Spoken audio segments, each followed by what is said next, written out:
Hello à tous, je suis super contente de vous retrouver dans cette nouvelle vidéo. Et si t'es nouveau, bah écoute, moi c'est Koura et je suis ravie de t'accueillir sur cette chaîne. Aujourd'hui on se retrouve pour une vidéo un peu spéciale que je voulais à tout prix vous partager le jour de mon anniversaire tellement elle me tenait à cœur. Mais voilà, quelques jours avant mon anniversaire, j'ai eu le plus incroyable des cadeaux. Et si vous me suivez sur Instagram, vous le savez que mes proches m'ont fait la surprise d'arriver pour mon anniversaire à Toronto.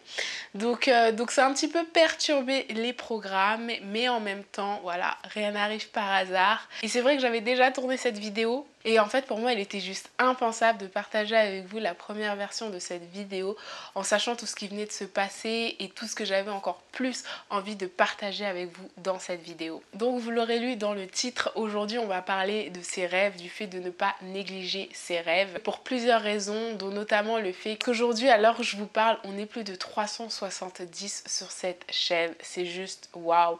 Parce que la dernière fois que j'ai tourné cette vidéo, enfin la première fois plutôt, on était 316 et là il s'est passé même pas 10 jours, enfin bref, c'est juste fou et je voulais vous en remercier. Et au-delà de ça, je me rends compte que j'ai de plus en plus d'interactions avec vous. Le fait de parler avec vous et de me rendre compte que je ne suis pas la seule à avoir des rêves, je ne suis pas la seule à avoir des projets, ça m'a donné tout simplement envie de m'asseoir et qu'on parle justement de nos rêves et qu'on puisse faire en sorte qu'on soit de plus en plus nombreux à rêver et surtout à concrétiser nos rêves. Donc si c'est un sujet qui t'intéresse, c'est parti, je te dis tout.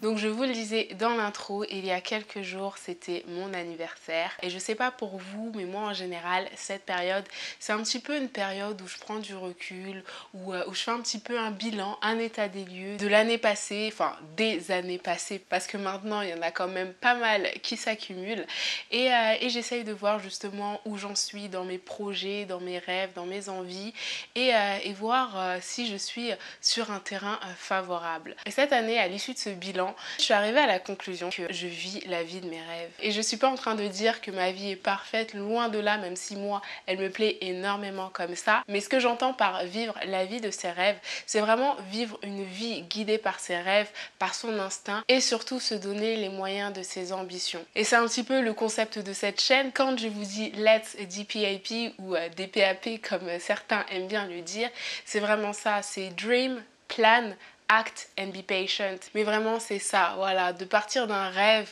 de mettre sa stratégie en place, d'agir pour, de se donner les moyens de ses ambitions et après être patient afin de concrétiser son projet, son rêve. Et c'est vrai que d'aussi loin que je me souvienne, en fait tout est parti d'un rêve. Bon, ça va sonner un petit peu très Martin Luther King mon histoire, mais c'est vrai en fait, c'est parti d'un rêve. Je devais avoir 12-13 ans et moi à l'époque mon rêve, bon, je sais que c'était peut-être jeune, je sais que c'était peut-être pas très original pour certains, mais voilà, moi quand je me projetais dans le futur, la seule chose pour laquelle j'avais la conviction d'être faite, c'était d'être maman.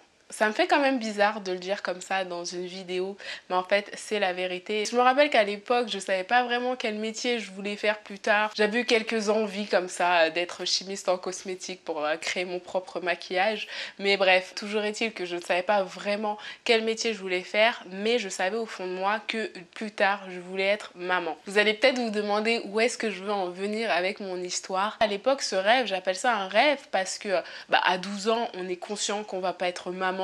Enfin voilà, on est au collège, on est encore adolescent, donc c'était vraiment quelque chose que je projetais sur le long terme. Et j'avais vraiment une vision autour de ce rêve, c'est-à-dire que je ne me voyais pas juste voilà avoir un enfant plus tard et dire voilà je suis maman. Non, c'était pas juste ça, ça allait vraiment beaucoup plus loin parce que je me rappelle de l'enfant que j'étais à cette époque-là. Je fonctionnais déjà à l'époque beaucoup avec l'inspiration que les gens autour de moi pouvaient me procurer. À savoir que j'étais inspirée par les gens qui faisaient des choses. C'est-à-dire que dans ma tête, aucun adulte n'aurait pu me dire à cette époque-là, travaille à l'école, si moi-même je voyais que cette personne n'avait pas travaillé à l'école ou voilà, ne faisait pas quelque chose qui moi m'inspirait. Et je m'étais dit que voilà, au-delà d'être une maman plus tard, je voulais aussi être cette femme, ce modèle qui inspirerait aussi ses enfants. Donc voilà un petit peu l'état d'esprit dans lequel j'étais, qui m'a aussi notamment poussée à faire des études, qui m'a poussée à faire pas mal de choses justement justement pour petit à petit devenir cette femme ou cette personne que j'aspirais à être.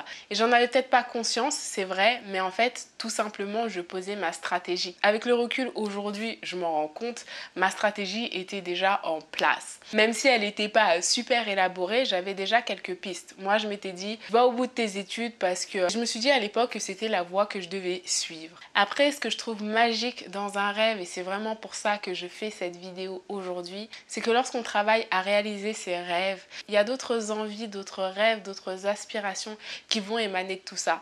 Et c'est vraiment ça pour moi la puissance du rêve et le fait qu'il ne faut pas négliger ses rêves. Je vous dis ça parce que ça a été mon expérience à moi. C'est-à-dire qu'au début, je faisais des études, voilà, pour plaire à mes parents, parce que je me disais que demain j'aurais une bonne position et je pourrais justement être légitime en disant à mes enfants c'est bien d'aller à l'école, enfin bref, voilà. Je pense que je suis pas la seule à avoir un jour pensé comme ça, mais toujours est-il, au fil des années, j'ai multiplié les expériences, que ce soit grâce à mon cursus scolaire ou toutes les expériences autour, et de nouvelles envies, de nouveaux projets sont nés de tout ça. Certains que j'ai pu concrétiser, d'autres qui sont encore en attente, mais voilà, c'est un petit peu un process qui est sans fin, et si je devais l'illustrer, vous vous rendriez compte que vraiment c'est un schéma sans fin.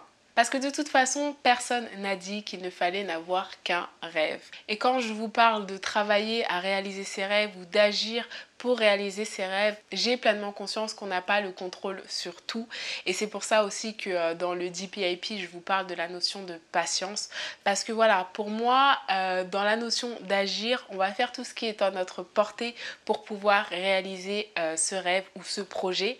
Et après, il y a toujours une part où on n'est pas décisionnaire. Et là, ben, va juste falloir être patient. Et c'est pour ça que pour moi, la notion de patience a tout son sens et toute sa place dans ce processus. Et franchement, à chaque fois que je parle de cette notion, intérieurement, je souris parce que je suis quelqu'un de tellement impatient dans la vie, parce que vraiment quand je veux quelque chose, moi je le veux pour hier carrément.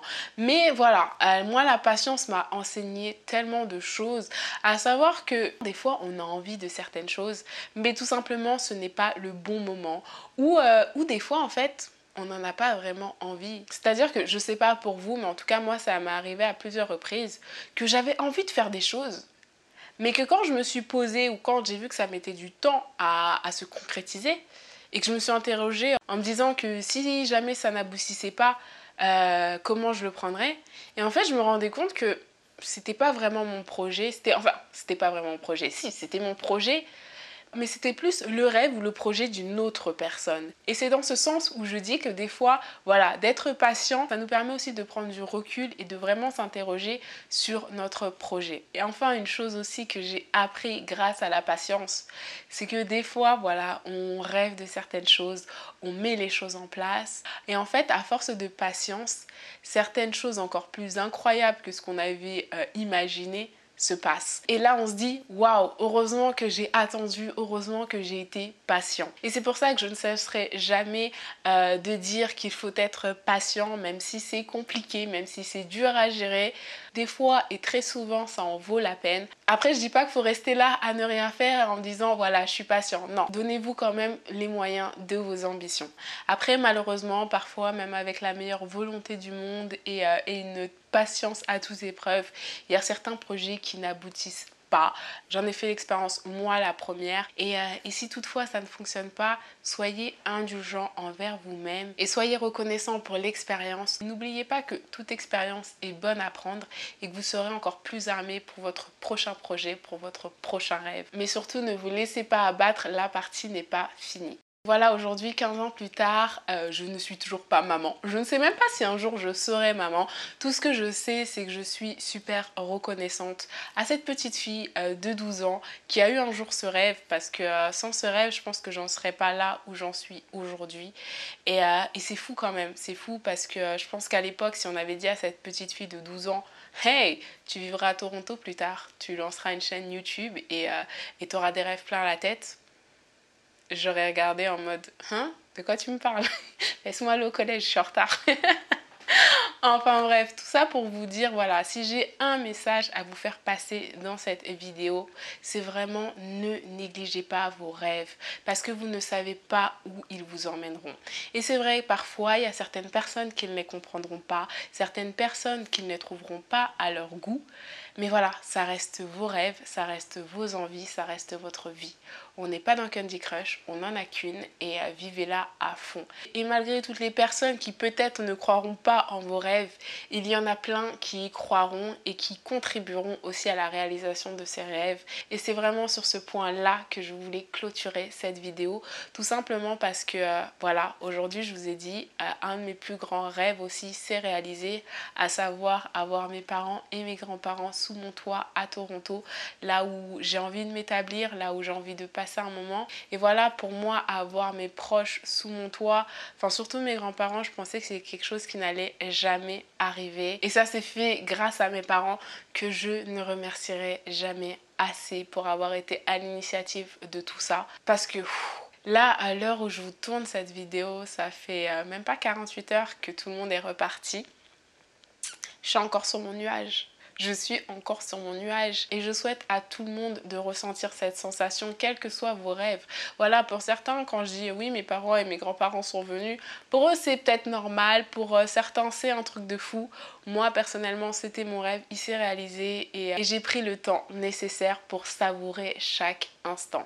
Donc si vous avez des rêves, des projets, surtout ne les négligez pas, poursuivez-les en vous armant de patience bien sûr, mais allez au bout de vos projets parce que tout simplement vous ne savez pas où ils vous emmèneront. Et comme je vous le disais précédemment, si ça ne fonctionne pas, pardonnez-vous et c'est reparti. En tout cas, je ne sais pas si tu es tombé sur cette vidéo grâce à son titre ou si tu me suis par rapport à mes contenus concernant l'expatriation, mais toujours est-il que voilà, c'est aussi ce type de contenu que vous trouverez sur cette chaîne parce que c'est l'ADN de cette chaîne, c'est le concept de cette chaîne, à savoir Let's DPAP. Ça englobe tout ça. Donc n'hésitez pas à me dire ce que vous avez pensé de cette vidéo, que ce soit dans les commentaires ou sur Instagram parce que j'aime toujours autant interagir avec vous. Et en attendant de vous retrouver dans une prochaine vidéo, je vous souhaite plein de bonnes choses, beaucoup de réussite et surtout n'oubliez pas, dream, plan, act and be patient. See you soon. Bye bye. Donc si vous avez des rêves, surtout Donc si vous avez des rêves, surtout ne négligez pas. J'arrive pas.